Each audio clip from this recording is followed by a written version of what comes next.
Do you want your business to grow faster? Are you open to new and out-of-the-box ways to drive revenues and increase value? How do you imagine the most successful entrepreneurs and business leaders double, triple, or expand their businesses tenfold or more? The answer is deals. This is a weekly podcast featuring conversations with business owners, executives, and leaders as we reveal behind-the-scenes details that give you, our listeners, the confidence to pursue your own deal-driven growth. On the show, we discuss a huge variety of deals, everything from large, complex mergers and acquisitions to smaller deals that you can do even without significant capital.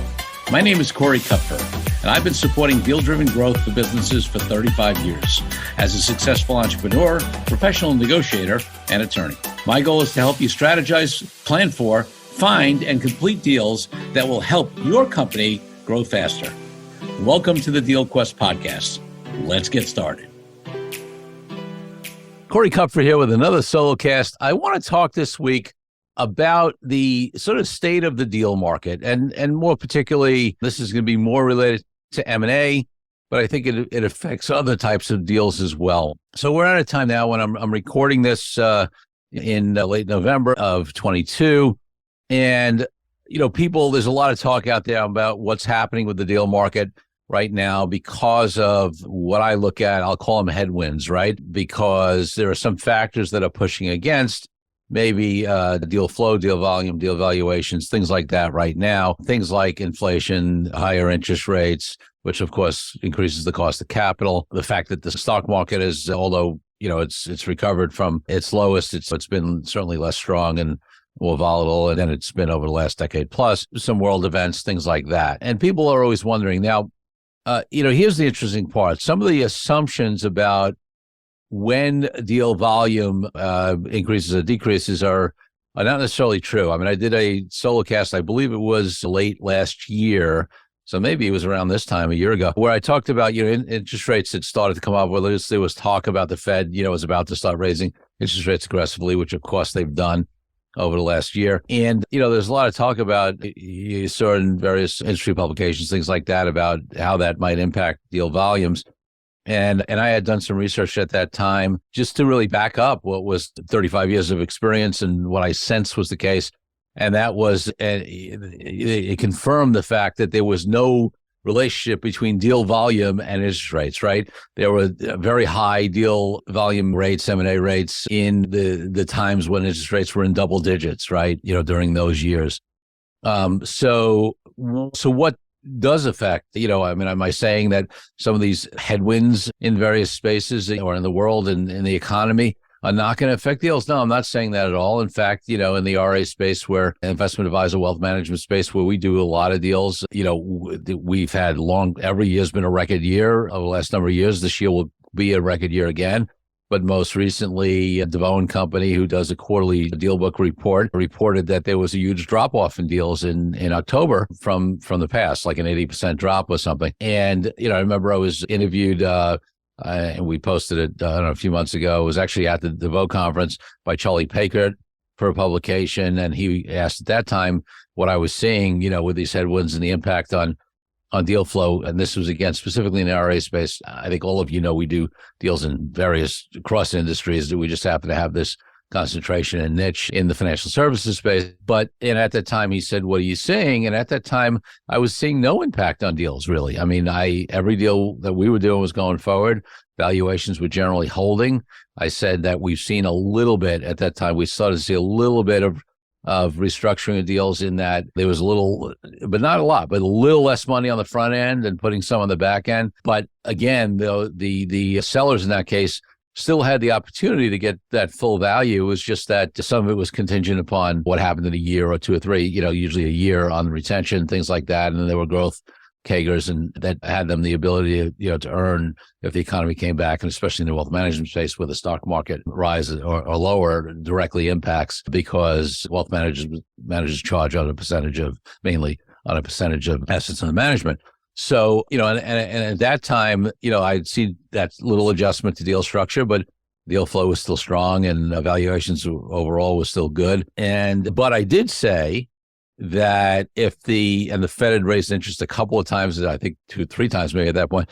But I did say, hey, listen, I don't know, if there is another raise, which it looked highly likely that there was going to be another interest rate raise of another 0.75 of a point, which it ended up happening, that I had a sense that would start affecting the deals. And because I think some of the first few were really anticipated, and then there was a question about how they would affect the impact on tamping down inflation and whether the Fed would continue to raise or raise that aggressively. And I felt like, and listen, I don't profess to say that I am a prognosticator and always right, but my sense at that time was that yet another 0.75 of a point increase that they did would probably be beyond what was, hoped to happen and could impact the market. And I think it has. I think that and other things have.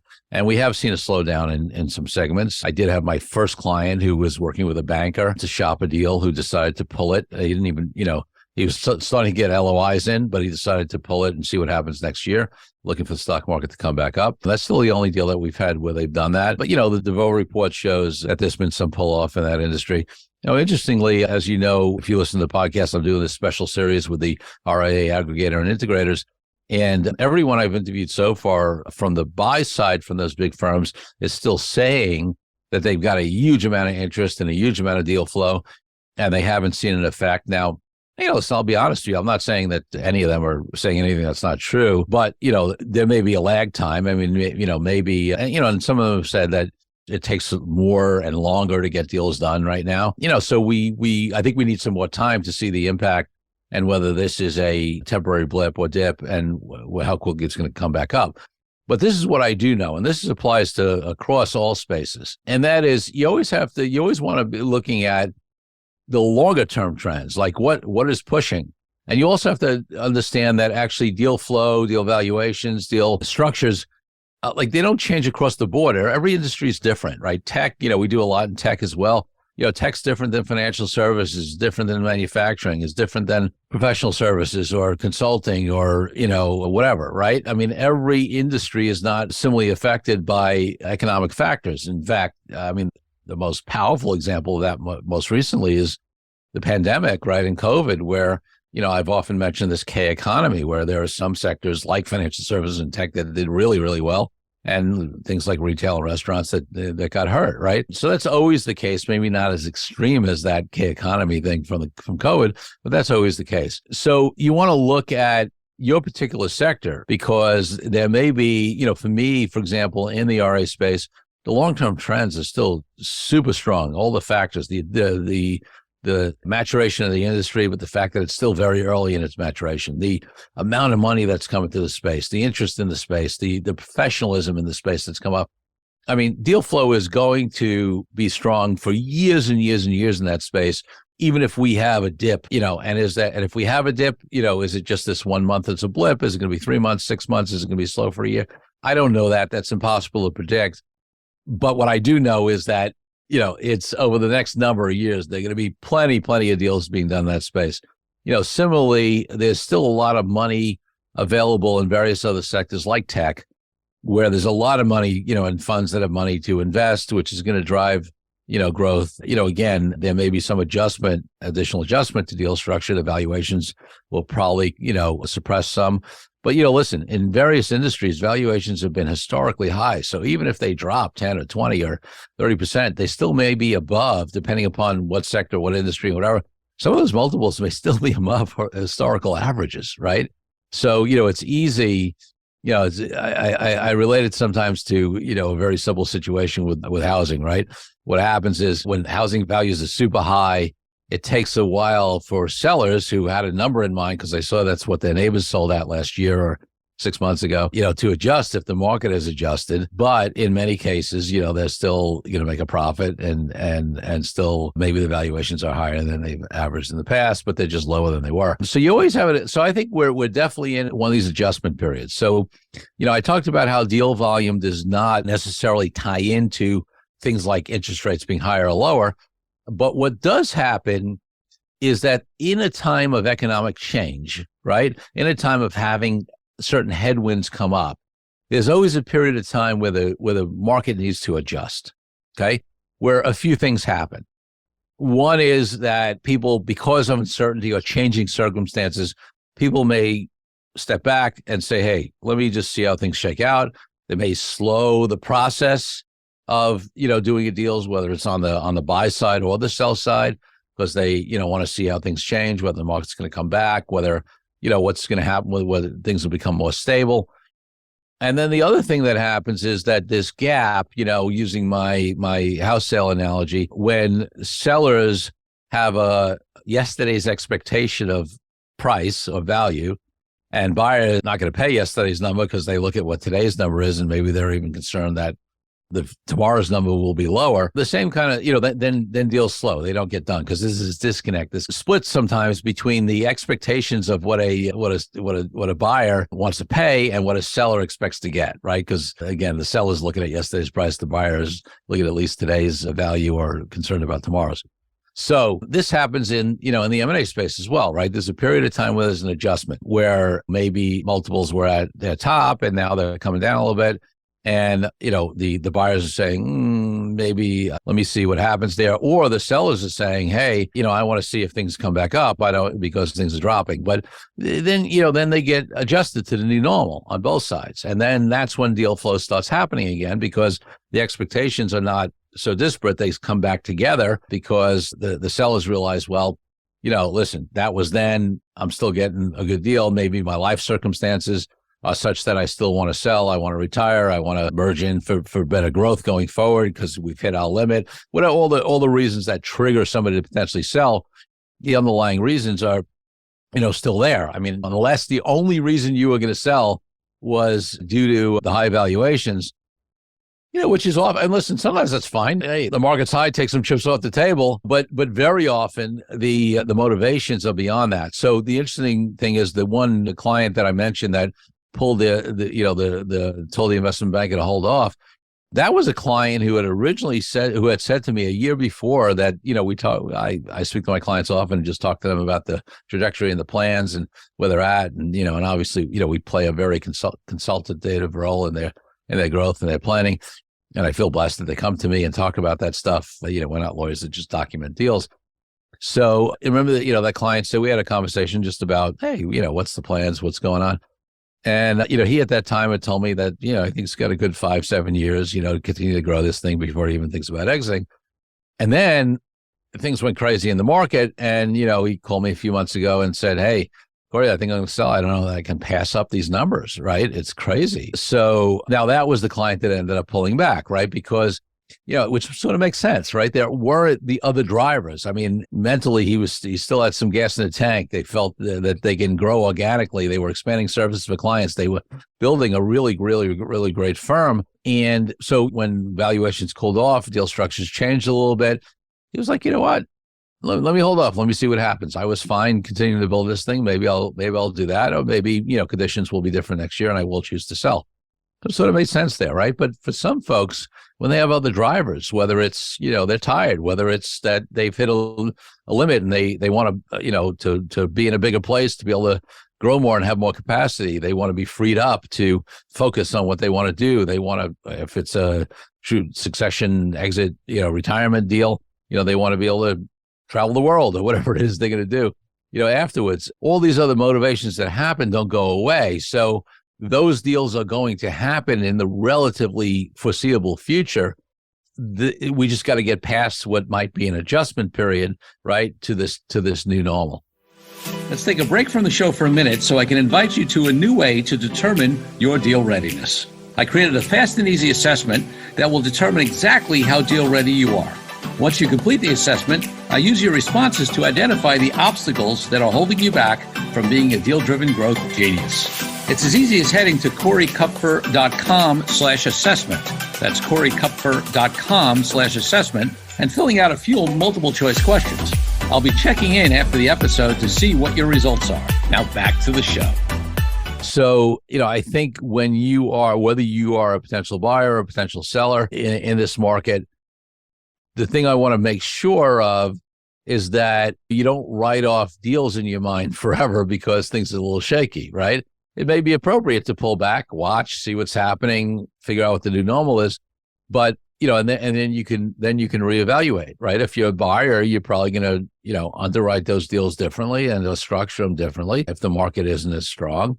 If you are a seller, you might have to adjust your expectations, but ultimately what's important is, what are your objectives as a seller, and can you still achieve those, right? The fact that you could have gotten extra previously, I know it's hard to let go of, right? You feel like you're losing money, but the truth is you're not, right? It didn't exist until you got a deal done. So the question is, what are your objectives, and can you still achieve those objectives in this market? Whether that's a certain number you want to hit, very often sellers have a lot of other objectives around having their clients, customers taken care of, around, having their employees taken care of, around maybe keeping their legacy going, around maybe having a place to continue to work, but not having to deal with the ownership stuff, whatever it is, those things are probably, all still possible. So then the question is, if the economics are a little different, does it still achieve your financial objectives? And it may very well do that. So you let go of what was yesterday.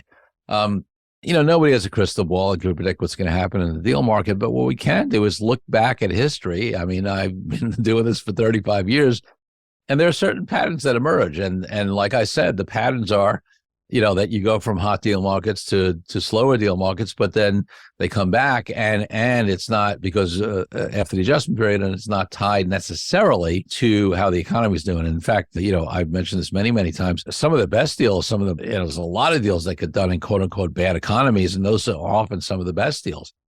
It's just, sometimes different types of deals get done, different deal structures are used. Valuations may be affected, but there's always opportunities. And in this conversation we often have about the mindset of a deal maker, the mindset of a deal maker is that they're always going to be looking at potential deal opportunities, whether the market's booming or whether the market's, horrible, or whether the market's even adjusting. Because that ability to keep that mindset and look for opportunities will show some, because no matter what, the situation is, certainly you don't want to listen to just general economic reports or press or whatever, because they may not be applicable fully to your particular industry. And even if they are, can definitely be a one-off deal or two deals, here that are just because of the circumstances, right? Still totally makes sense for both parties to do, or all parties to do. So, I think that's what I wanted to impart today. As human beings, most of us don't do well with uncertainty. Even those of us who are super successful often, like to have a clear path, and, we can go, and if certain, especially factors we can't control, right, outside of us, economic factors, world political factors, and that kind of stuff, it can make us take a step back. And I'm not saying it isn't appropriate to consider those and take a step back, but the question is whether they're going to stop us, or whether they're going to be just more information that we take in, and we still keep open the possibility and the conversation and the mindset of what types of deals we can get done and what might be appropriate for us in any given situation. Folks, with that, I'm going to leave you until next week. Have a great week, and definitely check out. We have so many great upcoming episodes and interviews on the DealQuest podcast, both in our regular Wednesdays and in our special series we're doing for the folks in the RA space, the aggregators and integrators. Have a great week. Take care.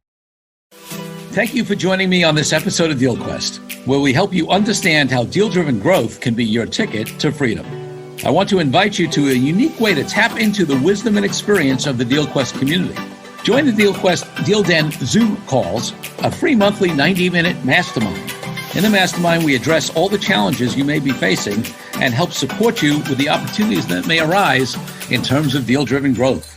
You will get input not only from me, but all the members on the call will collaborate and serve each other in a mastermind format. To sign up for the free mastermind, go to www.corykupfer.com/dealden. That's corykupfer.com/dealden. I'll see you there. I'm Corey Kupfer. Until next week, wishing you the freedom and financial prosperity that I know your DealQuest will bring.